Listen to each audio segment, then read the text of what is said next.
Hello students, good morning. बेटा आज हम कक्षा 7वीं में संस्कृत व्याकरण में संधि के बारे में पढ़ेंगे। बेटा हम स्वर संधि की बात कर रहे थे और हम पिछली वीडियो में स्वर संधि के 3 भेद यानी दीर्घ संधि, गुण संधि और वृद्धि संधि के बारे में पढ़ चुके हैं और आज हम उसका चौथा भेद यण संधि के बारे में पढ़ेंगे। तो आइए देखते हैं बेटा यण संधि।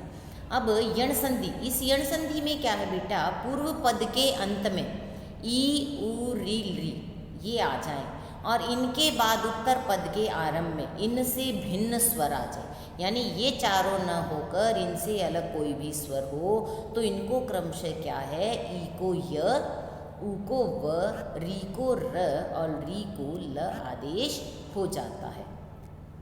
यहाँ क्रमशः, क्रम का मतलब क्या है बेटा, ये जो य है ये ई को ही होगा और किसी को नहीं होगा, उ को वह ही होगा और किसी को नहीं होगा, और री को र और री को ल आदेश ही होगा।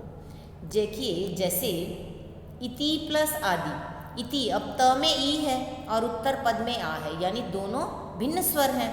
तो यहाँ क्या है बेटा, त में ई को क्या है य हो जाएगा, तो क्या शब्द बनेगा हमारा इत्यादि, अति प्लस अधिक अत्यधिक। इसी प्रकार बेटा सु प्लस आगतम, स में उ और उत्तर पद के आरंभ में आ, ये भिन्न स्वर है तो उ को क्या है व आदेश हो जाएगा, तो क्या बन जाएगा हमारा स्वागतम। भू प्लस आदि भवादि, उ को व करना है। इसी तरह बेटा मातृ प्लस आदेश है। अब मातृ त में री और उत्तर पद में आ भिन्न स्वर है तो री को क्या है र आदेश हो जाएगा, तो बेटा त और र दोनों मिलकर त्र बन जाएंगे और आ उसमें मिलेगा तो क्या बन जाएगा मात्रादेश है। इसी प्रकार पित्रादेश है। री प्लस आकृति, अब री को क्या होना है ल, तो री को ल कर देंगे और ल में आ मिल जाएगा तो क्या बन जाएगा हमारा लाकृति। ये है बेटा हमारी यण संधि। उसके बाद है अयादि संधि।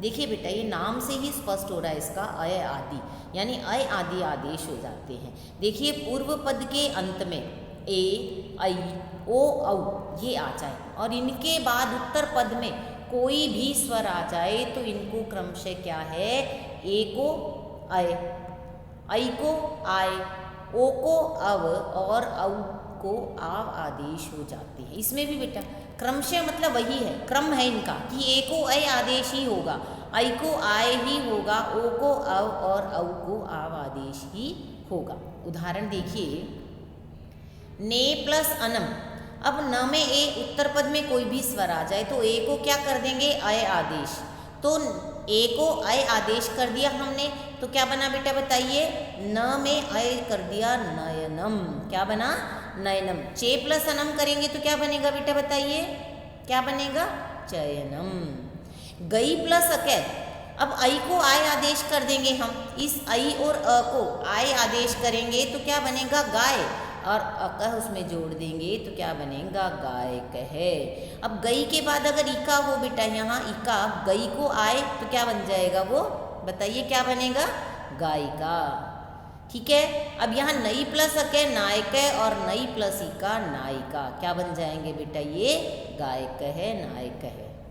इसके बाद है पो, पो प्लस अन, अब ओ को क्या आदेश करना था बेटा बताइए, क्या करना था, ओ को अव आदेश करना था। ठीक है, ओ को अव आदेश करना था तो पो अव हो गया पव और अन उसमें जोड़ दिया तो क्या बना पवन। इसी प्रकार बेटा कोई और उदाहरण बताइए पवन की जगह पे, हाँ बताइए, हाँ जी वेरी गुड, भो प्लस अन, हाँ क्या बना भो प्लस अन भवन है। आगे देखिए बेटा भू प्लस उक, अब औ को क्या आदेश करेंगे हम, औ को आदेश करेंगे आव तो क्या बना भाव और व में उ मिला दिया तो क्या बना भावुक है। इसी प्रकार नौ प्लस इके, नौ का आव नाव बना और इके जोड़ दिया तो क्या बना नाविक है। ये थी बेटा हमारी अयादि संधि। और अब हम पूर्व रूप संधि की बात करेंगे। देखिए पहले पद के अंत में ए या ओ हो और उसके बाद अ हो तो उस अ को क्या है पूर्व रूप हो जाता है, यानी पूर्व रूप का मतलब क्या है बेटा, उस अ को हम एस की तरह लिख देते हैं। ठीक है, देखिए जैसे ते प्लस अपी, अब त में ए है, ये पहले पद पूर्व पद के अंत में हो गया, और उत्तर पद में क्या है अ, तो यहाँ पूर्व रूप संधि करेंगे तो इस अ को क्या है एस की तरह लिख देंगे। तो इसको हम कैसे लिखेंगे, ऐसे ते अपी, इसको हम बोलेंगे अ ही लेकिन लिखेंगे एस की तरह। विष्णु प्लस अत्र, यहाँ भी अब उत्तर पद प्रथम पद के अंत में ओ और उत्तर पद में अ, तो ओ और अ इनमें संधि करेंगे तो क्या हो जाएगा विष्णु अत्र। इसके बाद है बेटा हमारा सातवां भेद प्रकृति भाव।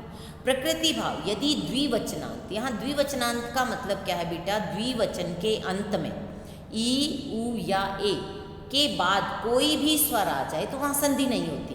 कहने का मतलब क्या है बेटा कि यहाँ संधि का नियम तो लागू हो रहा है पर हम वास्तव में वहाँ संधि नहीं करते हैं, यानी वो रूप जो है उसको ऐसे का ऐसा लिख देते हैं, तो उसको हम कहते हैं प्रकृति भाव। उदाहरण देखिए आप, जैसे कवि प्लस आगत, अब ये कवि द्विवचन है, द्विवचन का रूप है क्योंकि जब हम प्रथम का लिखते हैं तो छोटी की मात्रा आती है, तो द्विवचन के अंत में क्या हो गया ई और उत्तर पद में स्वर हो गया। तो इसमें हम संधि तो करेंगे लेकिन वहाँ संधि का नियम तो लागू हो रहा है लेकिन यहाँ संधि नहीं करेंगे। इसका मतलब क्या है, ये रूप हम ऐसे का ऐसे लिख देंगे कवि आगतौ।